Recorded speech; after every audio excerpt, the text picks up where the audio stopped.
झारखंड में राजधानी रांची समेत 21 जगहों पर ईडी ने छापेमारी की। आयुष्मान योजना घोटाले में ईडी की छापेमारी हुई है। आरोप है कि बिना इलाज किए रकम के लिए क्लेम किया गया, जिसके बाद भुगतान रोक दिया गया। ईडी अब इस मामले में मनी लॉन्ड्रिंग के तहत जांच कर रही है। 212 अस्पताल, इंश्योरेंस और दवा कंपनियां जांच के दायरे में हैं। मरीज को अस्पताल में बिना भर्ती किए ही भुगतान ले लिया गया। 40 करोड़ से ज्यादा का भुगतान अभी बकाया है। आपको बता दें कि इस मामले में यूपी, पश्चिम बंगाल और दिल्ली में भी कई जगहों पर छापेमारी हुई है। तो बड़ी कार्रवाई ईडी की। झारखंड में 21 जगहों पर छापेमारी की गई, जिसमें झारखंड के जो पूर्व स्वास्थ्य मंत्री थे उनके पीए पर भी छापेमारी की गई है। इसके अलावा एक कर्मचारी पर भी छापेमारी की गई है। कई दवा कंपनियां, कई इंश्योरेंस कंपनियां और कई अस्पताल ऐसे हैं जो ईडी की रडार पर हैं। आयुष्मान भारत घोटाला मामले में ईडी ने अपनी जांच शुरू कर दी है। दरअसल आपको बता दें कि जो पूर्व स्वास्थ्य मंत्री हैं उनके पीएस ओम प्रकाश के ठिकानों के साथ देश भर में कुल 21 ठिकानों पर ईडी की टीम छापेमारी कर रही है। राजधानी रांची की बात करें तो रांची के कुल 6 ठिकानों पर ईडी की टीम की दबिश जो है सुबह से बनी हुई है।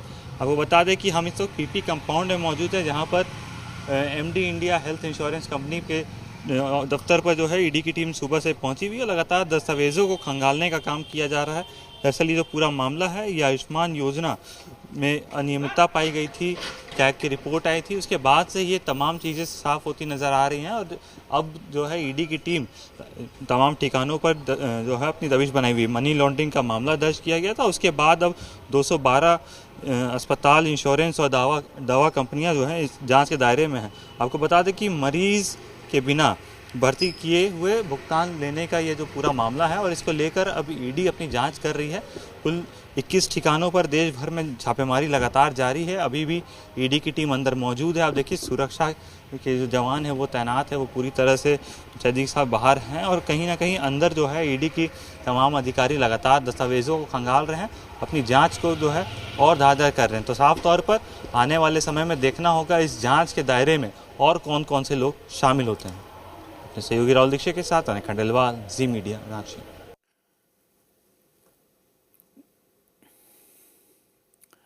गुमला में भी आयुष्मान घोटाले को लेकर ईडी ने छापेमारी की। स्वास्थ्य महकमे के कर्मचारी दयाशंकर चौधरी के घर पर ईडी की 9 सदस्यों की टीम ने सुबह 8 बजे छापा मारा। इस दौरान तमाम कागजात और दस्तावेज खंगाले गए। छापेमारी शाम के 4:45 बजे तक चली। गुमला शहर के डीएसपी रोड पर दयाशंकर चौधरी का आवास है। दयाशंकर चौधरी वर्तमान में गिरिडीह में आयुष्मान योजना के कोऑर्डिनेटर के पद पर तैनात हैं। छापेमारी के दौरान कई अहम कागजात जब्त किए जाने की भी सूचना है। हालांकि अधिकारियों ने अभी तक औपचारिक रूप से जब्त सामग्री की जानकारी साझा नहीं की है। सूत्रों के मुताबिक कई दस्तावेज ऐसे मिले हैं जो आयुष्मान योजना के तहत फर्जीवाड़े और वित्तीय घोटालों की पुष्टि कर सकते हैं। बताया जा रहा है कि योजना के तहत मरीजों को बिना भर्ती किए ही फर्जी बिल बनाकर सरकारी राशि की निकासी की गई।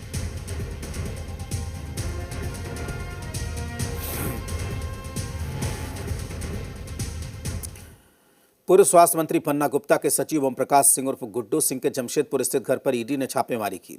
रांची से आई 7 सदस्यों की टीम ने छापेमारी की। आयुष्मान योजना घोटाले में यह छापेमारी हुई। नीलगिरी अपार्टमेंट के पास ओम प्रकाश सिंह उर्फ गुड्डू सिंह का घर है, जहां स्थानीय पुलिस की मौजूदगी में छापेमारी हुई। फिलहाल ईडी की टीम रांची लौट गई है। देखिए, जानकारी तो अभी कुछ नहीं मिला है। सुबह भांजी से मेरी बात हुई थी, तो दीदी का तबीयत कुछ ठीक नहीं है, हमेशा ही बीमार रहती है। पता चला तो लेडीज़ हैं, थोड़ा तो जान ही रहे हैं, हमेशा थोड़ा उनको भय, डर टाइप का, घबराहट टाइप का होने लगा।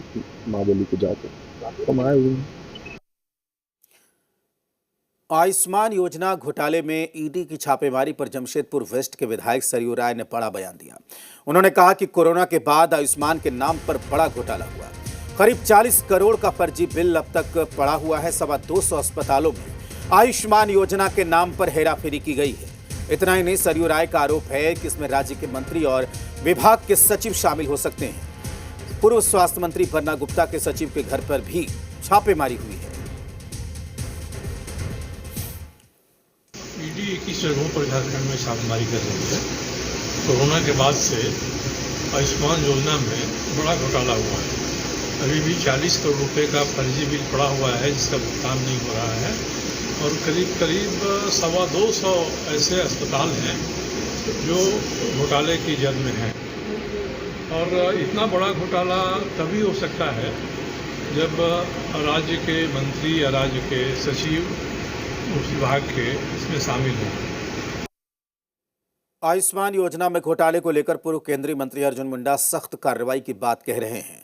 उन्होंने कहा कि जो गरीबों के हक पर हाथ साफ करता है उसके खिलाफ कड़ा एक्शन होना चाहिए।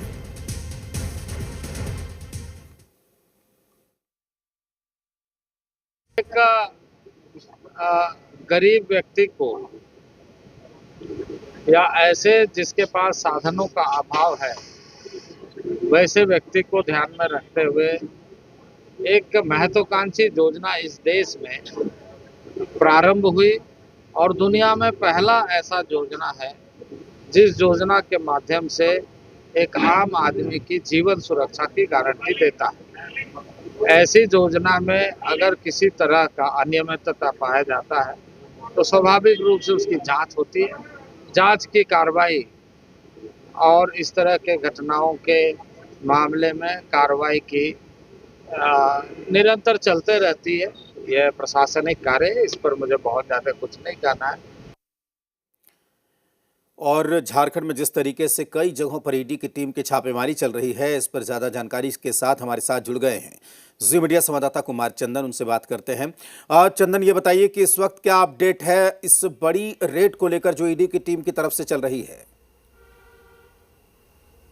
देखिए, बिल्कुल आज अगर हम बात करें तो सुबह सुबह जो ईडी की कार्रवाई हुई उससे पूरे झारखंड के बाहर हड़कंप मच गया। अभी भी अगर हम बात करें जैसे रांची में 6 जगहों पे सुबह से रेड चल रही थी और रांची से बाहर पूरे झारखंड में 17 ठिकानों पर ईडी की कार्रवाई चल रही थी और झारखंड से बाहर अगर हम मिला दें तो कुल 21 ठिकानों पर झारखंड और झारखंड से बाहर 21 ठिकानों पर ईडी की रेड चल रही थी। रांची में अभी भी कुछ जगहों पर ईडी की कार्रवाई चल रही है। जो सुबह ईडी की रेड शुरू हुई थी वो अभी भी जारी है। जैसे बरियातू के इलाके में, एक और इलाके में ईडी की रेड अभी भी चल रही है।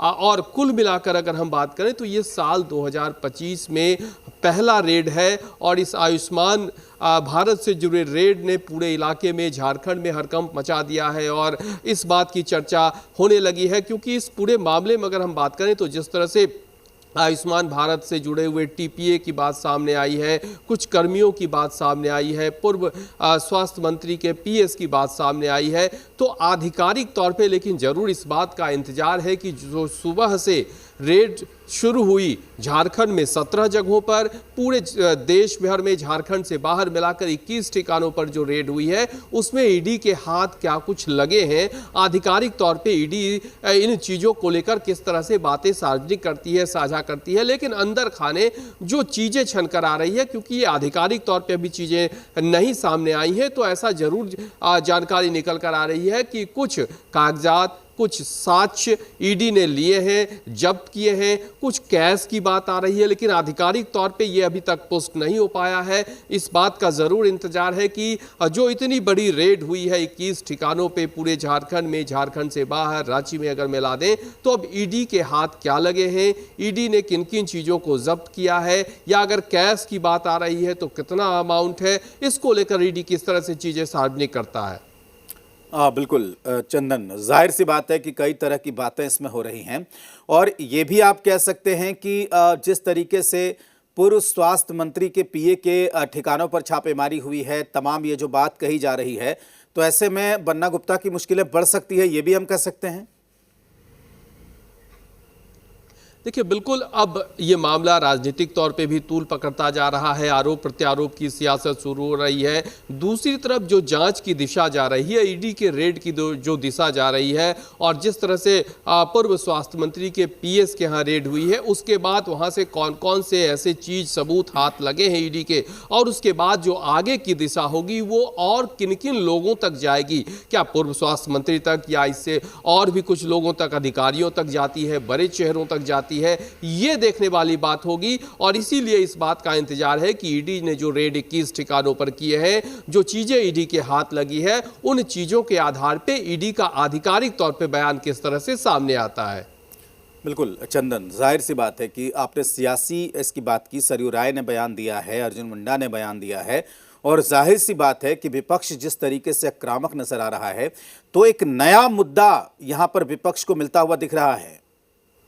चंदन, बिल्कुल इससे इनकार नहीं किया जा सकता, क्योंकि हाल के दिनों में जो राजनीतिक परिस्थितियां बनी हुई, ऐसे में विपक्ष के हाथ एक और मुद्दा ईडी की इस कार्रवाई के बाद आ गया है। पूर्व स्वास्थ्य मंत्री और सरयू राय की जो राजनीतिक तौर पे जो जंग है, सियासी जंग जिसे कहते हैं, वो किसी से छुपी नहीं है। सरयू राय और पूर्व स्वास्थ्य मंत्री दोनों एक दूसरे पर हमलावर रहे हैं, और ऐसे में एक बार फिर सरयू राय के हाथ एक बड़ा मुद्दा मिला है। स्वास्थ्य विभाग से जुड़ा हुआ मुद्दा मिला है, आयुष्मान भारत से जुड़ा हुआ मुद्दा मिला है। चूंकि इसमें ईडी की रेड हुई है, पीएमएलए एक्ट के तहत रेड हुई है, और उस रेड के बाद अब राजनीतिक तौर पे तो आरोप प्रत्यारोप होगा ही, सियासी शोर सुनाई देगा ही, लेकिन जो जांच की दिशा है, वो जांच की दिशा किस तरह से आगे बढ़ती है, इस जांच की जद में और कौन कौन से लोग आते हैं, ये एक बड़ा सवाल बनता हुआ जा रहा है।